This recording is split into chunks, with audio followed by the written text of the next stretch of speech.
Mathieu Lacour-Vérane, vous avez un parcours très foisonnant. Vous êtes ingénieur agronome de formation. À la suite de ces études, vous avez notamment travaillé dans une ONG dont le sujet principal était le déploiement de l'agriculture durable. Dans ce cadre, vous avez multiplié les allers-retours entre Paris et Bruxelles pour avancer sur la question des pesticides notamment. Et ben, ma foi, au bout de quelques années de ce rythme qui était de plus en plus effréné, vous avez décidé de faire un virage à 180 degrés et de changer de région et de métier. Vous avez alors fait un tour de France de 5 mois des producteurs de cidre à vélo. Et puis avec votre femme, vous vous êtes finalement installé dans le Perche, en Normandie, où vous avez fondé il y a maintenant 5 ans la cidrerie La Cour-Vérane. Bonjour à tous et merci pour l'invitation. En fait, la pomme, ça pourrait être presque une excuse. En tout cas, c'est un symbole assez fort dans l'histoire. Mais en fait, c'est surtout l'interconnexion, le carrefour de plein de problématiques qui vont s'entrecroiser. Et en fait, quand on prend la pomme et qu'on déroule les thématiques qu'il y a autour, on va tout de suite se confronter, et ben, du coup, à la production durable, hein. C'est peut-être l'idée qu'on peut avoir en premier, l'agriculture durable. Comment on va gérer ça?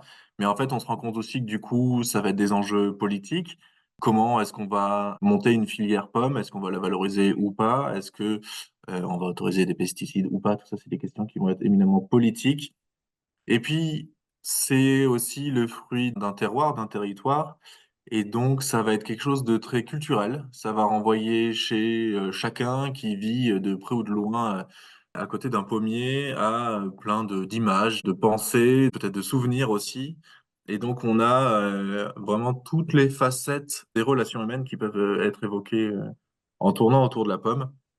Principalement, la pomme, c'est quand même quelque chose qui est vraiment à l'interaction entre l'homme et les territoires. En fait, c'est un support qui va être cultivé et qui, du coup, s'ancre dans un territoire. Quand on parle de territoire, c'est plein d'enjeux à nouveau. Quand on déroule, on va très vite avoir des questions d'identité territoriale. Ça peut être tout simplement une identité paysagère, ça peut être aussi une identité architecturale. Donc, il y a le sol, le climat qui jouent là-dedans, mais ça peut être aussi des questions économiques, des questions touristiques, des questions de richesse patrimoniale ou de richesse tout court. Et donc là, on retrouve du coup les questions politiques qui vont être liées à ça. Alors que voilà, cultiver une pomme, parfois, c'est juste planter une graine. Et puis derrière, ça impacte plein de choses. Alors la pomme, en France, c'est le premier fruit consommé, même si sur les étals de supermarchés, c'est pas toujours ce qu'il y a de plus excitant. Et je dois avouer que moi, quand j'habitais du coup à Paris, je mangeais plus de pommes. Et j'ai redécouvert ça en arrivant dans le Perche, là où j'habite maintenant, en Normandie, où vraiment on découvre un nouvel univers. Si on peut dire aussi que, quand même, un petit point, que c'est le deuxième fruit à l'échelle mondiale. Donc en fait, c'est quand même vraiment un fruit extrêmement consommé. C'est derrière la banane. La banane, c'est d'autres enjeux politiques lourds, c'est des enjeux de filière importants parce que c'est le fruit qui se veut le plus accessible, si bien qu'il y a une variété qui domine le marché, hein. Je crois que c'est à peu près la moitié des bananes, c'est une seule et même variété. Donc ça pose des vraies questions en termes de durabilité d'un système agricole et aussi en termes de durabilité de filière, puisque du coup, c'est une guerre des prix mondialisée. Et du coup, il y a beaucoup d'enjeux sur la banane, un peu moins sur la pomme. La raison, c'est qu'on a conservé des variétés qui vont être propres à leur territoire. Et donc, du coup, on va avoir un petit peu plus de résilience. Il ne reste pas moins que, comme la banane, c'est un fruit qui va être, pour être amené justement dans les supermarchés, extrêmement traité. C'est jusqu'à 36 traitements sur un fruit pour qu'il soit beau, principalement, hein, ça, il faut le dire. Pour en revenir plutôt sur l'histoire de la pomme à proprement parler, l'origine de la pomme, c'est le Kazakhstan. Et encore aujourd'hui, on a des forêts primaires de pommiers avec plein de variétés. Et ce qui est amusant, c'est que c'est souvent des grosses pommes assez juteuses et sucrées, ce que l'homme essaye de développer aujourd'hui. Mais ça a été fait par l'ours. En fait, l'ours, lui aussi, il a préféré les grosses pommes et les plus sucrées. Et donc, il a sélectionné les variétés de pommes au fil des centaines de milliers d'années qui ont défilé devant lui. Et il a sélectionné les grosses et les sucrées. Et donc, c'est ce même ours qui va commencer à déplacer la pomme en se baladant, en faisant ses besoins. Et du coup, les pépins vont pousser, se déplacer. Et on va retrouver en France les premières traces de pommes déjà au néolithique. On a des grottes à Marseille où on a retrouvé dans les déjections humaines des pépins de pommes, donc qui attestent de la présence de la pomme à cette époque-là. Alors, on est plutôt sur des pommiers sauvages, plutôt buissonnants, plutôt des fruits souvent acides. pas forcément les plus goûtus à notre goût aujourd'hui, mais c'est une source de sucre et donc c'est important. Derrière ça, on va avoir le développement de la sélection des variétés qui se met en place avec la sédentarisation, les moines qui commencent à faire les premiers vergers. L'homme a toujours trouvé ça plutôt rigolo de faire fermenter les choses pour faire de l'alcool. Donc on a les premières traces de bière et donc de cidre qui arrivent assez rapidement. Et donc ces boissons fermentées qui aident à généraliser la consommation de ce fruit, mais en fait surtout qui répond à un besoin, notamment au Moyen Âge, de boissons saines, parce que du coup l'eau n'est pas toujours bonne, elle peut être souvent croupie. Et en fait, les boissons alcoolisées, alors légères, souvent on coupait le vin avec de l'eau, pareil le cidre. L'idée, c'était que les levures, en faisant de l'alcool, vont désinfecter l'eau qu'on va consommer. Et donc, c'était un gage de boisson saine pour survivre, en fait, tout simplement. Suite à ça, l'histoire de la pomme, elle se développe pas mal à la fin du 19e, notamment parce qu'on fait la guerre, et pour la guerre, il faut de la poudre, et pour sécher la poudre, il faut de l'alcool, et on n'a pas encore la pétrochimie. Du coup, les mirabelles, la pomme, les cerises, sont cultivées en masse pour faire de l'alcool qui va pas du tout être consommé, par l'homme, mais qui va être utilisé pour sécher la poudre à canon. Dans les années 1920, on a du coup une baisse de la consommation puisqu'il y a l'arrivée du pétrole et donc on se dit: «Qu'est-ce qu'on va faire de toutes ces pommes?» Et donc là, il y a l'industrialisation de la fabrication du cidre qui se met en place. Et donc on a les premières unités de transformation avec des folklores, notamment portés par quelques grandes marques qui sont encore aujourd'hui présentes, qui permettent de faire des quantités de cidre qui vont plaire au public. Mais en fait, historiquement, le cidre en fait a toujours été marginal dans les consommations d'alcool humaines. Aujourd'hui, le cidre industriel tend à diminuer et on a une baisse de consommation, du cidre en bouteille plastique et peut-être tant mieux. Ça va plutôt se diriger vers une augmentation des consommations de cidre de producteurs, donc de petits producteurs indépendants. Là, on peut introduire ce qui existe aujourd'hui en termes de producteurs. On va avoir les producteurs fermiers, artisanaux et industriels, ces 3 types de producteurs. Producteur industriel, il achète ses pommes et fait du cidre de manière industrielle, donc souvent concentré de pommes, gazéification.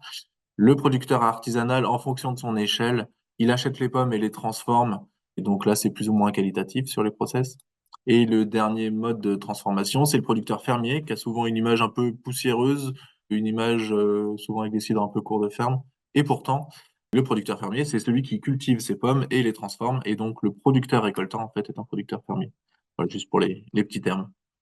Et voilà pour l'histoire aussi de la pomme. Ça fait 4 ans, bientôt 5, que le perche est en appellation. Alors, d'abord, c'est une AOC, en fait, quand on fait la demande, et AOC, ça correspond à l'échelle française. On est d'abord une AOC, et maintenant, on est même une AOP. En fait, l'AOP, c'est quand on a la reconnaissance de ce label à l'échelle européenne. En fait, c'est plutôt une question administrative. Il y a 2 ans d'AOC, et après, ça devient une AOP. Sinon, c'est exactement la même chose en substance. Et donc, l'AOP permet de qualifier des cidres qui vont avoir une typicité qu'on ne va pas retrouver par ailleurs dans les autres territoires.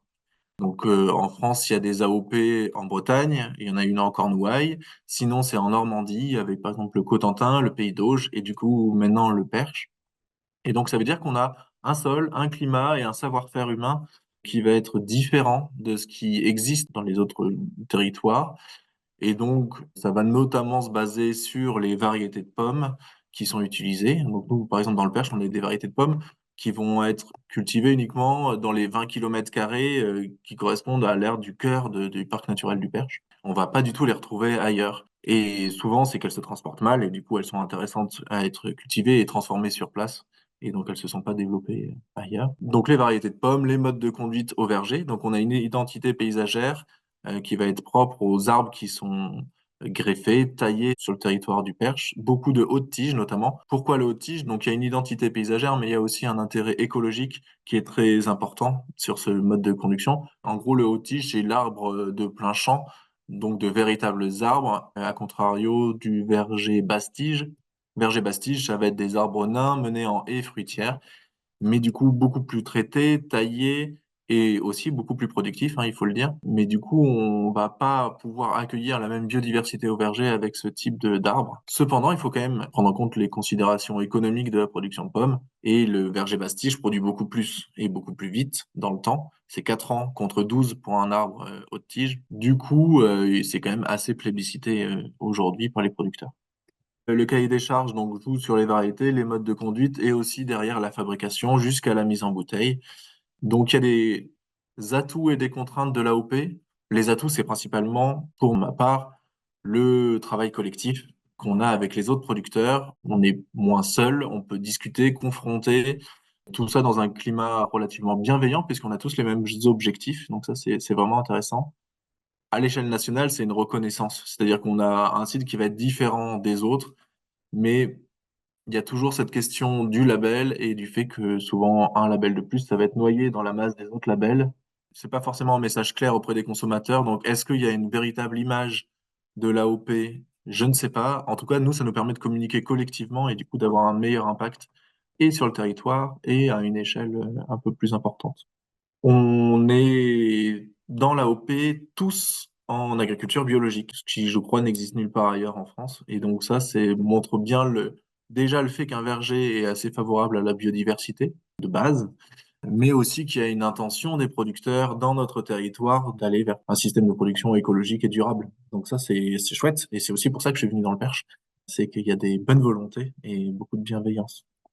Personnellement, après, moi, j'ai mes techniques, donc ça laisse quand même le champ libre. C'est-à-dire que, par exemple, dans l'AOP, je suis le seul à faire du ramassage à la main, et c'est un choix technique de ma part. Je suis le seul à être 100% en haute tige, et je suis le seul à réintroduire de la traction animale. Ça, c'est aussi parce que moi, j'essaye de reboucler ce qui a du sens pour moi. Ça correspond aussi au fait que sur le territoire, j'ai beaucoup de chance.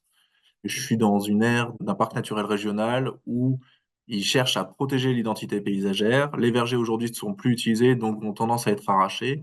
Et donc, ils ont mis en place des contrats qui facilitent l'installation des jeunes, où on remet en état les vergers, et en échange de quoi on ramasse les pommes.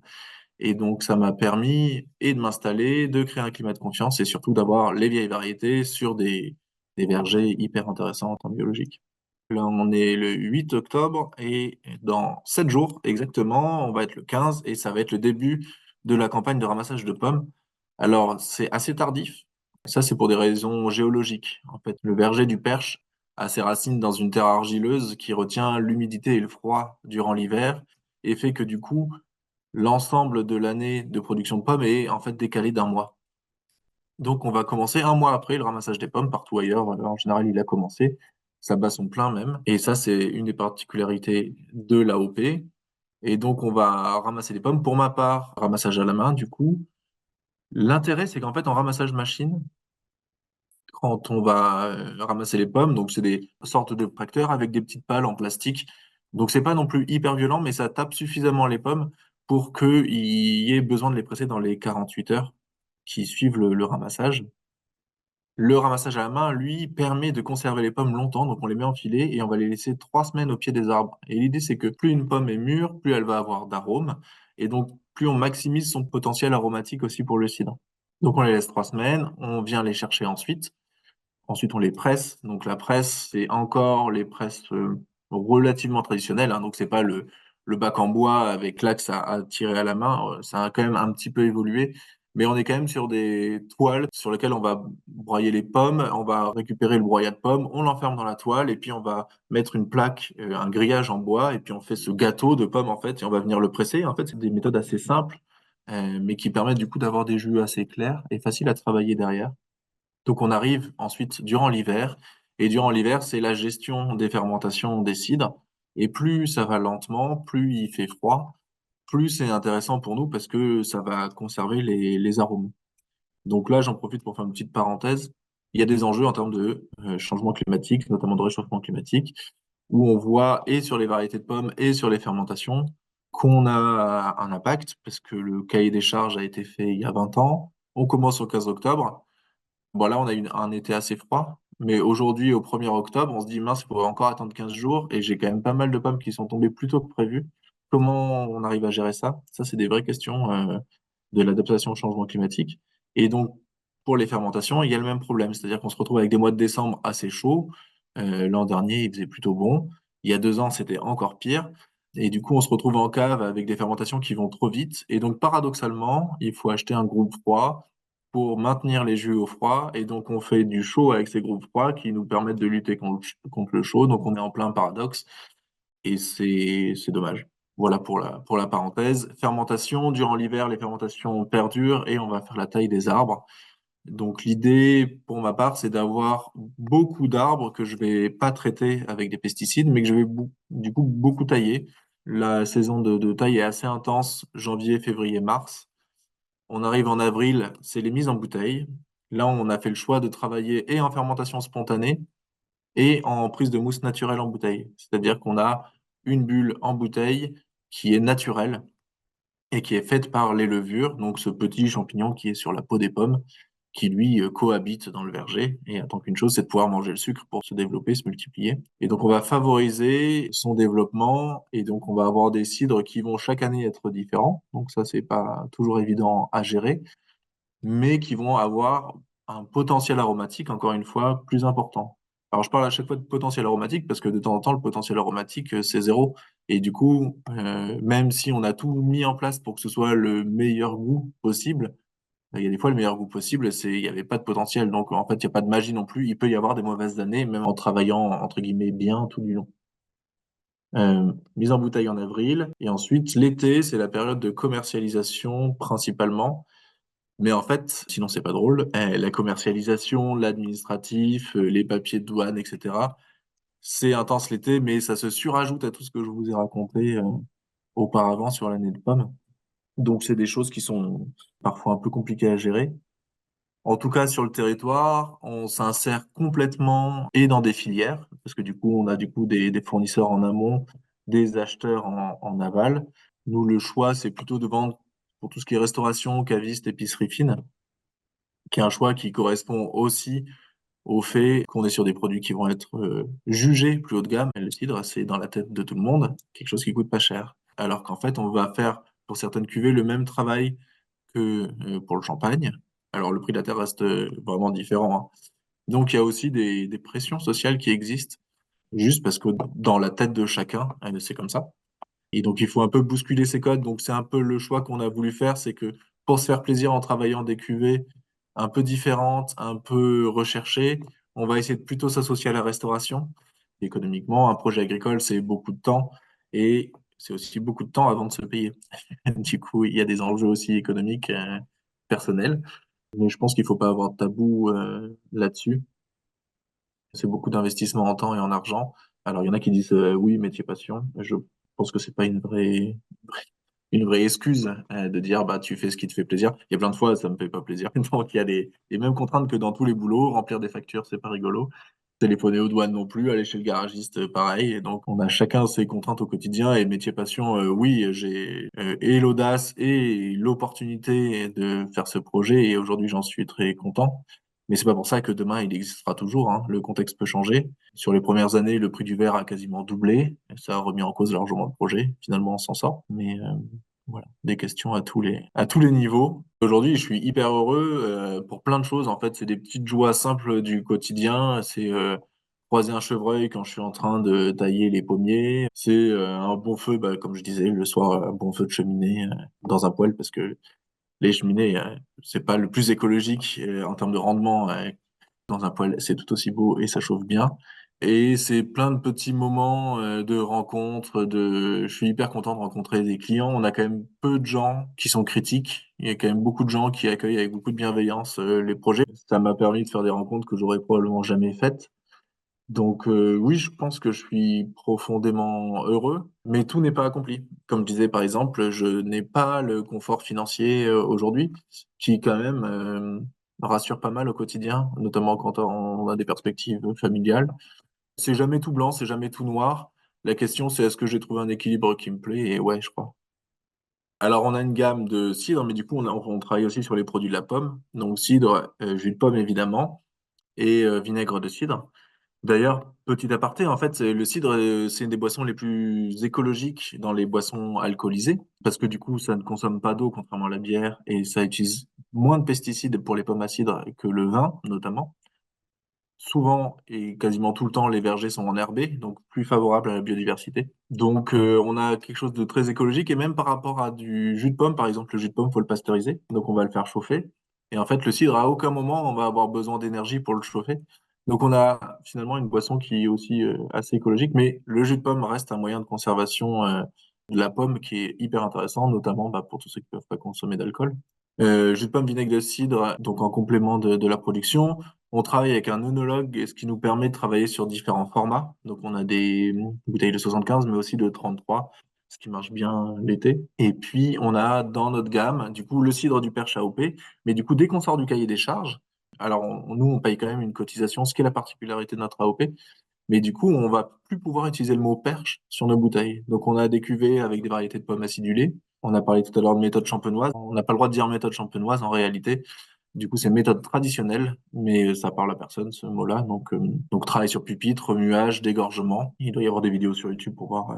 Il y en a qui se représentent pas à quoi ça ressemble. Et puis, on va aussi travailler sur des cidres tranquilles, c'est-à-dire des cidres qui n'ont pas de bulles, donc sans effervescence, qu'on va passer en fût de Calvados pour du vieillissement, du boisé, des choses comme ça. Donc, on s'amuse un peu avec le produit. Là, on est aussi en train de tester des infusions de plantes. Je pense que c'est aussi parce que je viens pas de Normandie et je viens pas du monde agricole spécialement. Et donc, on n'a pas les mêmes barrières pour faire, certains diraient n'importe quoi avec le produit. Mais ça nous empêche pas non plus d'être le plus gros de notre production, c'est le cidre du Perche AOP, qui est quand même marquant pour les gens, même touristiquement ou localement, c'est le best-seller, si on peut dire commercialement. Parce qu'en fait, les gens sont quand même attachés à un goût et à une image que le produit apporte. Et en disponibilité, ben, en local, nous, on fait beaucoup de visites de cidreries. On est maintenant dans le guide du Rota. Donc ça, c'est chouette. Donc je vous invite à venir visiter si vous souhaitez. En local, dans le Perche, il y en a pas mal. Quelques restaurants à Paris. Et ensuite, comme je suis tout seul, c'est le problème de la logistique. Donc je travaille avec un grossiste qui s'appelle Siderea, qui peut envoyer les bouteilles au détail. Le problème d'une bouteille, c'est que c'est lourd et du coup, les frais de port sont chers. Donc ça, c'est des vrais enjeux aussi. La question de l'export se pose aussi. J'ai eu des demandes. Mais du coup, faire un projet écologique pour envoyer des bouteilles de l'autre côté de la planète avec moitié verre, moitié liquide, ça pose question. Même si nous, on essaye de travailler sur la consigne, je doute que des Taïwanais renvoient les bouteilles vides. Donc voilà, il y a des enjeux et en même temps, quand il faut la trésorerie, il va falloir trancher aussi. Donc voilà pour nos gammes et là où on trouve nos produits. Aujourd'hui, c'est une petite production encore, hein, mais voilà, en fait, en local, ça se passe super bien. Ce que je pensais pas du tout qui allait se passer, parce que je pensais que tout le monde avait déjà son producteur de cidre, déjà même son papy qui faisait encore du cidre, et en fait, c'est plus tellement le cas. La production de cidre se perd un peu. Et donc, il y a eu un bon accueil sur ces produits un peu authentiques.